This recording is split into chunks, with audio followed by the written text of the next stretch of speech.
Fala pessoal, tudo bem com vocês? Os 3 técnicos cotados para treinar o Corinthians em 2025. Eu vou te falar sobre cada um deles e a situação de cada um. E o prognóstico para o Timão chegar na Libertadores.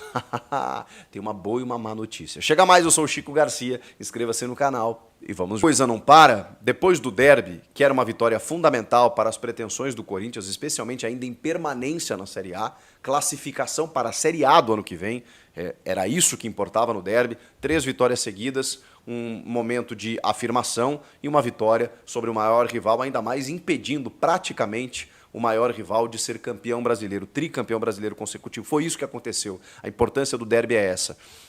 Agora, como as coisas não param, esse jogo contra o Vitória, ele ganha um outro contorno. Quando a gente fala em projeção de Sul-Americana, Libertadores, o Corinthians poder olhar um pouco mais para cima, e pode mesmo, pelo momento do time, pelo que aconteceu na última rodada. Gente, é inexplicável o que aconteceu nessa última rodada. Todo mundo abaixo do Corinthians perdeu. Com exceção, ou melhor, não venceu, né?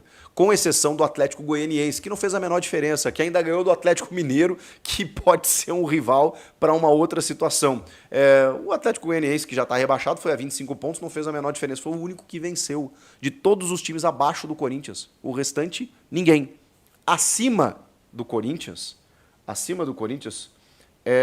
todo mundo se deu mal também. Claro. Eu estou falando aqui com exceção das primeiras posições, né? Mas aquela galera ali que está no envolto, assim, o Grêmio não venceu, beleza, mas conquistou um empate. O próprio Vitória também, o Vitória venceu, né? O Vitória venceu. O Vasco não, o Fluminense acabou ficando no empate, bom, esse está abaixo. Mas enfim, o Cruzeiro perdeu, o Bahia perdeu, o São Paulo venceu, mas aí o São Paulo é G6. Então assim, a rodada foi muito boa. Num pelotão assim, achatando o Corinthians, todo mundo aqui para baixo se deu mal e a galera mais próxima do Corinthians acima também se deu mal. Só que tem um detalhe. Quando a gente fala em Libertadores, a gente fala em G9. Pode ser G9. G5 já é certo em termos de Libertadores, porque ou vai dar Botafogo e Flamengo, ou, por exemplo, vai dar Atlético Mineiro nas duas, ou em uma delas. Então, o G5 ele está garantido. O G6 é se for Botafogo e Flamengo, em termos de vagas diretas. Botafogo e Flamengo. Botafogo campeão da Libertadores, Flamengo da Copa do Brasil. Aí nós temos um G6. Isso vai abrindo vagas, inclusive, para a Sul-Americana, tá? Mas especialmente Libertadores. O Cruzeiro, aí nós estamos falando de G8. G8 porque G6 vagas diretas, 7º e 8º para pré-Libertadores. Por que G9? Porque aí tem o Cruzeiro que hoje é o 8º colocado, está na final da Sul-Americana. Se ele ganhar do Racing, ele garante a sua vaga via Sul-Americana para a Libertadores e abre mais uma via Campeonato Brasileiro. Com isso, teremos G9. Hoje é o Vasco, 43 pontos. 5 pontos na frente do Corinthians. Só tem um grande detalhe. Eu estou percebendo uma dificuldade tremenda do Cruzeiro de Fernando Diniz, mesmo que tenha vencido o Lanús na semi, de bater esse Racing. Esse Racing que, inclusive, eliminou o Corinthians. Não estou vendo essa perspectiva. O Cruzeiro de Fernando Diniz tem uma vitória em 16 jogos. Então, assim, gente, existe a possibilidade de abrir G9, mas pelo que o Cruzeiro está jogando, eu diria para vocês que não é a tendência. Mas beleza, o Corinthians não tem que se preocupar com isso. Até porque, né, estamos falando talvez em G8. Bom, G8 aí é 44. Bom, são 6 pontos do Corinthians para o Cruzeiro hoje. Dá para buscar? Dá. Então, assim, a questão é, a má notícia dificilmente vai ser G9. Pode até ser, mas eu não estou acreditando nisso.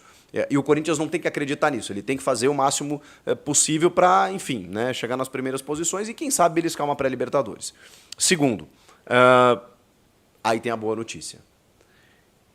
É muito possível o Corinthians chegar nessas posições pela tabela que o Corinthians tem. Quando eu tratava, em termos de fuga do rebaixamento, uma tabela possível do Corinthians, eu falava de jogos como o Atlético Paranaense tem que ganhar, Cuiabá fora, mas tem que ganhar. O Palmeiras, a gente não sabe o que vai acontecer. Se beliscar um empate, uma derrota, obviamente, né, mesmo sendo uma lógica, não está nos planos, mas daqui a pouco você conta com ela fazendo pontos em outros jogos. O Corinthians ainda venceu. Então ele já inverteu a lógica, ele já mudou a curva, conquistando pontos e uma vitória num jogo em que a gente talvez até nem contasse. Agora, os próximos jogos, o Corinthians venceu o mais difícil, que era o Palmeiras. Os próximos jogos, eles são muito vencíveis. Mas assim, muito. O Vitória fora é um jogo difícil, tá? Barradão é complicado, o Vitória está numa ascensão, está com a mesma campanha do Corinthians nos últimos 4 jogos, do Botafogo e do Inter, que são os líderes do retorno. O Botafogo e o Inter são os líderes do retorno. Então, para você ter uma ideia, o Vitória está com essa campanha, mas o Corinthians também. Só que o jogo é no Barradão, tá? Então, esse é um jogo mais complicadinho, mas dá para ganhar. Dá para ganhar. Vão colocar elenco na ponta do lápis? A questão da evolução do time, das condições que o Corinthians tem, dos jogadores que o Corinthians tem para poder vencer o Vitória? Não, né?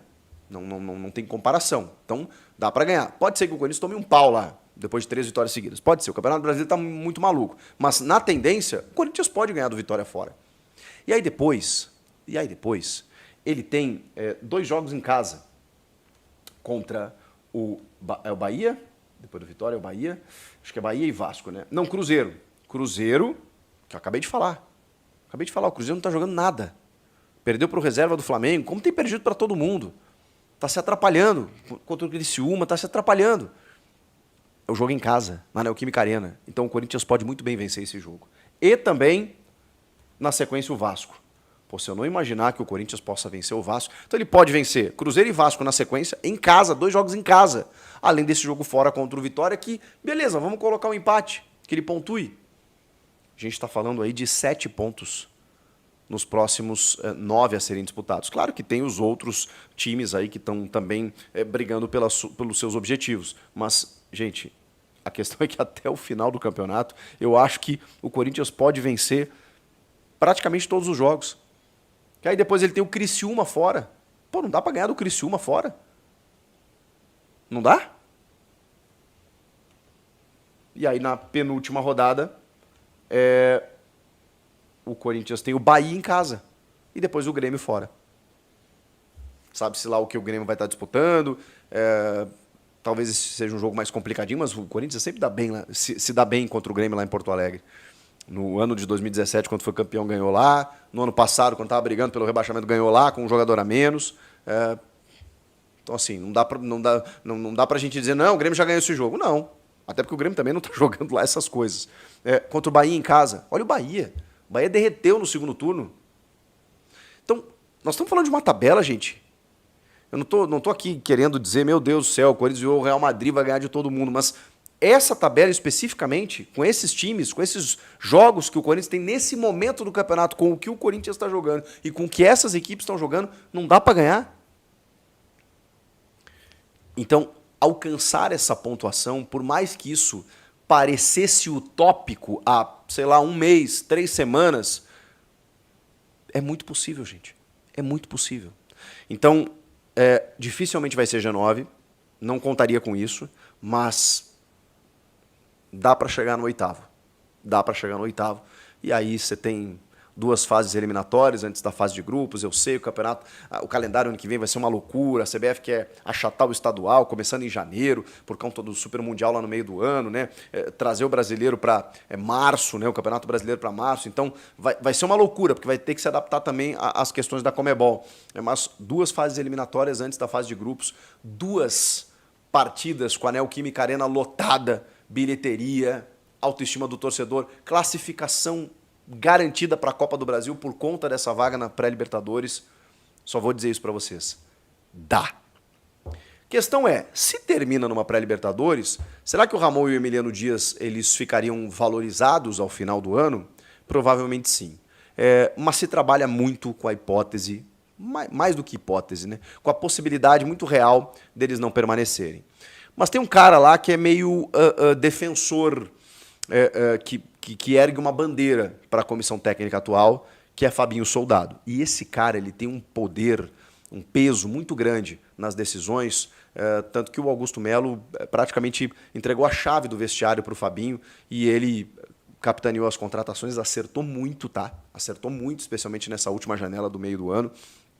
E Hugo Souza, Carrilho, jogadores que chegaram agora, o Memphis, foi muita habilidade também do Fabinho nesse sentido. Então ele é um cara que está com moral e ele defende muito a atual comissão técnica. Então será uma voz ouvida, tá? Nesse sentido. Mas também a avaliação ela está sendo feita e internamente não há unanimidade. E a palavra final é do presidente, tá? Então existem contatos que são naturais, eles não são. A gente não está falando de propostas, a gente está falando de contatos que são feitos via staffs desses treinadores. E que tipo de contatos são feitos? Conversas, como é que está a situação? Alguns estão empregados, outros estão livres no mercado, toparia trabalhar, vai fazer o que o ano que vem, já recebeu outras propostas, já assinou. Não, eu estou vendo a minha situação aqui, mas daqui a pouco eu te ligo e tal. É isso que está rolando nesse momento, com 3 nomes especificamente. E a informação até não é minha. Tem um deles que a informação é minha, mas pode ser de outros colegas também, né? Não estou dizendo que é só minha.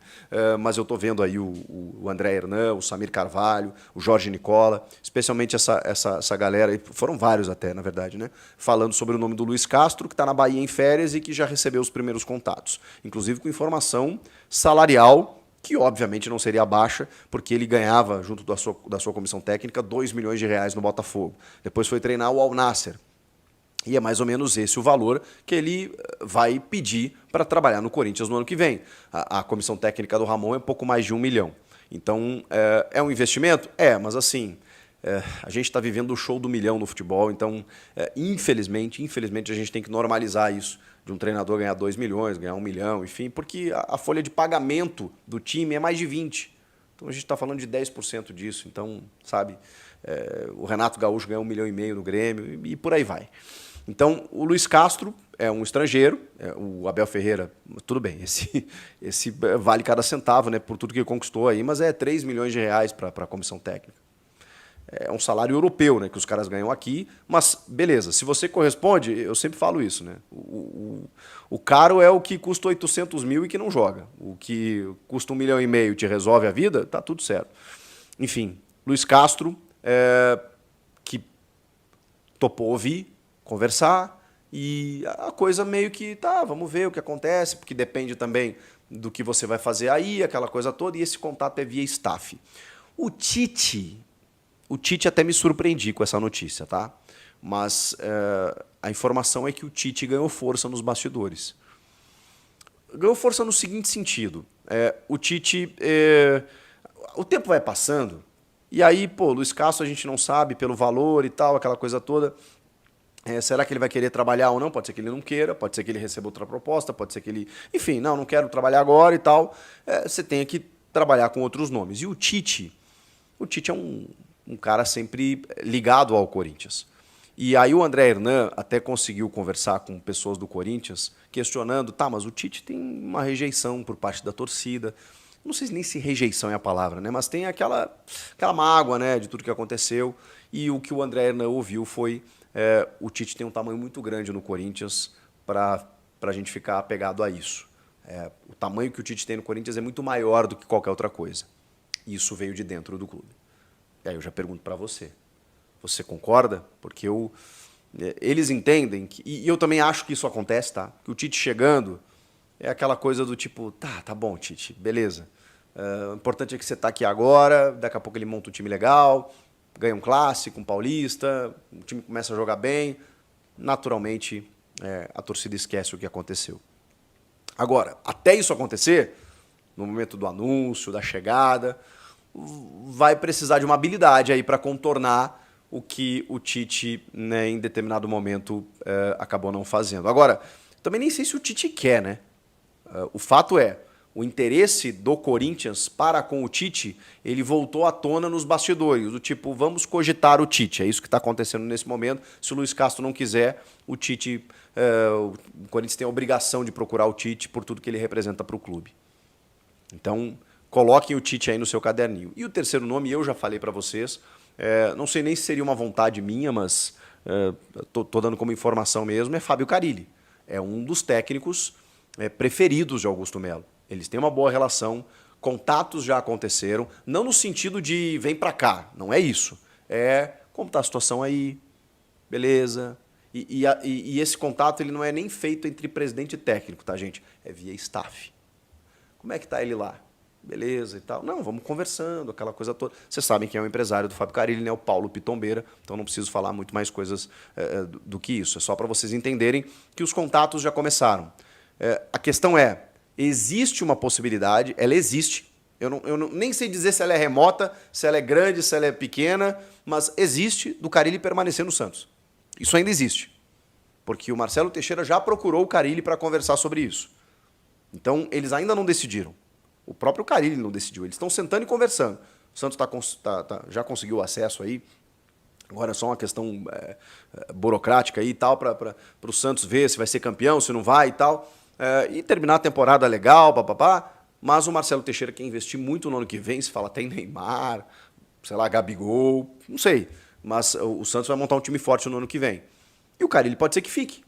Pô, o cara, né, comeu a carne de pescoço, daqui a pouco vai comer o filé. Pode ser que, mesmo assim, ele receba uma proposta do Corinthians e resolva sair. O Augusto tentou o Carilli antes do Ramon Dias. Só que não houve uma proposta oficial, isso eu posso garantir para vocês. Houve um... E por isso que o Carilli não se manifestou na época, o que desagradou até alguns santistas, né? Ele não negou o Corinthians, mas não chegou a proposta. O que chegou, mas chegou a... É que a proposta oficial no papel timbrado, gente, é quando tudo já está certo. Bom, então tá, agora eu estou te enviando a proposta. Então, como o Augusto cogitou, viu que tinha uma rejeição aqui e ali, foi lá, voltou e pum, definiu pelo nome do Ramon, ele não enviou uma proposta para o Carilli. E o Carilli, sem uma proposta, ele não ia chegar lá nos microfones e dizer, gente, olha só, recebi uma proposta do Corinthians, mas decidi ficar. Ou o Corinthians voltou atrás e resolveu não me contratar. O Carilli não ia fazer isso. Então, mas houve conversa, tá? E interesse, como está havendo agora de novo. Mas esse é um dos nomes. O Luiz Castro, pelo tamanho que tem, o Tite voltou a ser cogitado e o Fábio Carilli, pela predileção que tem o presidente Augusto Melo. Agrada um desses nomes para vocês? Algum outro? O fato é que as conversas já começaram, mas não dá nem para descartar que o Ramon vai permanecer. Eu acho que não, tá? Acho que tudo caminha para não. Mas tem um defensor lá dentro que é Fabinho Soldado, o que pode acabar... o que seria um erro, na minha opinião, porque daqui a pouco vai acontecer o que aconteceu com o Silvinho, com outros tantos, né? Renova, perde um clássico no Paulista ou mesmo o campeonato, acaba eliminado, pum, demite o técnico. Então, começa com outro nome que eu acho que seria o melhor a fazer. E vocês, comentem aqui, inscreva-se no canal, eu volto na próxima.